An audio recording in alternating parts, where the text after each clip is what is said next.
hello बন্ধু-बान्धৱীসকল আজি এই ভিডিওটো বহুত ইম্পৰ্টেন্ট হয় কাৰণ গুৱাহাটী ইউনিভাৰ্চিটি অনলাইন এক্সামৰ কাৰণে ওপেন টেক্সটবুক এক্সামিনেশ্যন কেনেকৈ অনুষ্ঠিত কৰা হ'ব কি বিষয়ৰ ওপৰত অনুষ্ঠিত কৰা হ'ব ইয়াৰ বিষয়ে নতুনকৈ হিয়তে এছবি জাননী কৰিছে বা জাননী দিছে মানে হিয়তে এটা ওয়েব পেজ এটা ক্ৰিয়েট কৰিছে এক্সামৰ কাৰণে সো ইয়াৰ বিষয়ে আজি ভিডিওটো আলোচনা কৰিম ইয়াৰ আগতে মই অলৰেডি দুটা ভিডিও বনাইছো মই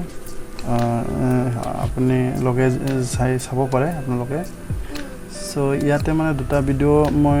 এটা নোটিফিকেশনৰ কাৰণে বনাইছো আৰু এটা আপোনাৰ হেৰিৰ কাৰণে যে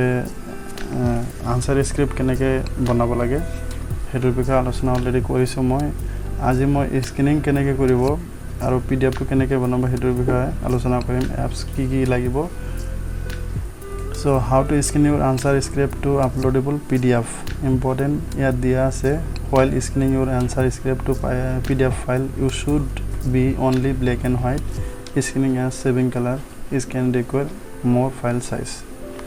ইয়াতে অলৰেডি বাৰে কৈ আছে যে যেতিয়া আপোনালোকে answer script to ফটো মাৰিব বা স্ক্যানিং কৰিব black and white to scanning কৰিব কাৰণ যদি আপোনালোকে কালাৰত স্ক্যানিং কৰে ফাইলটো বহুত ডাঙৰ হৈ যায় 5 MB 5 MB বেছি হৈ যায় মানে 5 MB বা 10 MB হলে নহব ম্যাক্সিমাম 5 MB হলে হ'ব 5 MB ওপৰত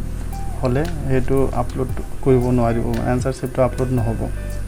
এটো অলৰেডি বাৰ কৈ আছে এই কাৰণে যে ব্ল্যাক এন্ড হোৱাইটত আপোনালোকে স্ক্যানিং কৰিব কালাৰিংত স্ক্যানিং নকৰিব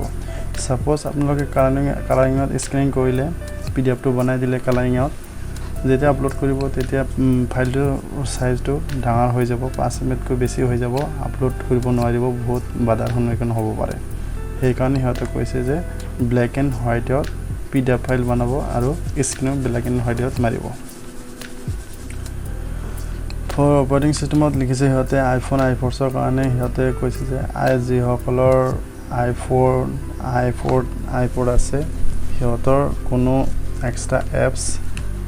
ইউজ কৰিব নালাগে বা ডাউনলোড কৰিব নালাগে কাৰণ হিয়তৰ ইনবিল্ড আছে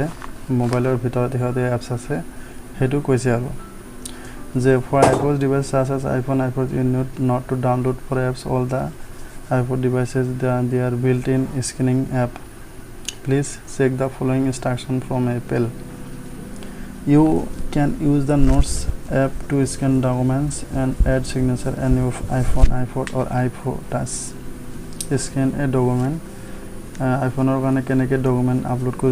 স্ক্যানিং কৰিব লাগিব কেনেকৈ পিডিএফ বনাব লাগে হেতু কৈছে আৰু open notes and select a note create a new one tap the camera button then tap scan documents please your document and view of the camera if your device is in auto mode your document will automatically scan if you need to manually capture a scan tap the shutter button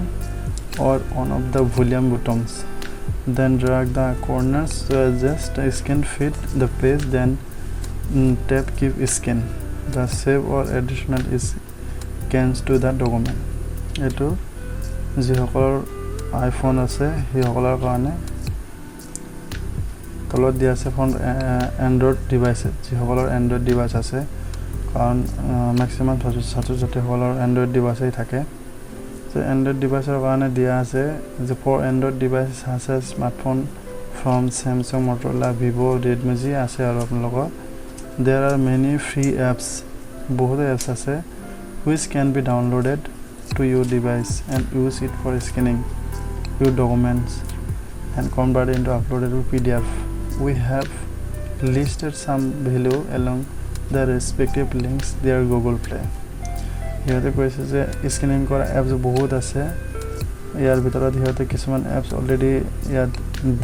দি দিছে এইকেইটা apps আপোনালোকে ব্যৱহাৰ কৰিব পাৰে use কৰিব পাৰে কাজা scanner air scanner tap scanner photo scanner Adobe scanner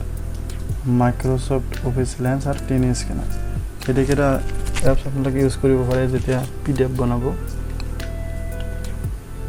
তলত আছে স্যাম্পল স্ক্যান স্যাম্পল স্ক্যানত অলৰেডি হিয়তে দুটা অপচনত দিয়া আছে হিয়তে ক্যাপচাৰ মাৰি মানে হেৰি দিয়া আছে এই sample PDF A4 size page আৰু এই স্কেন PDF ইমেজ অৰিজিনেলটো এইটো হয় এই পেজটো পেজটোৰ ফাইলটো আছে 29 KB আপুনি কেপচাৰ মাৰাৰ পিছত স্কেন PDF ইমেজ হ'ল 291 KB সো সেইকাৰণে সিহঁতে কৈছে ব্লেক এণ্ড হোৱাইটত স্কেনিং কৰিব ফাইলটো যেন ডাঙৰ নহয় মানে সাইজটো ডাঙৰ নহয় যেন সো ভিডিওটো আজিলৈকে ইমানে আছিলে নেক্সট ভিডিওটো মই টাইম এণ্ড সাইজ লিমিটস তৰ বিষয়ে মই আপোনালোকক জনাম বা কেনেকৈ টাইম আৰু সাইজ লিমিট হেৰি হয় হেতুৰ বিষয়ে কম সো ভিডিওটো ভাল পালে নিশ্চয় আপোনালোকে শেয়াৰ কৰিব সাবস্ক্ৰাইব কৰিব আৰু কমেন্টস নিশ্চয় কৰিব থ্যাংক ইউ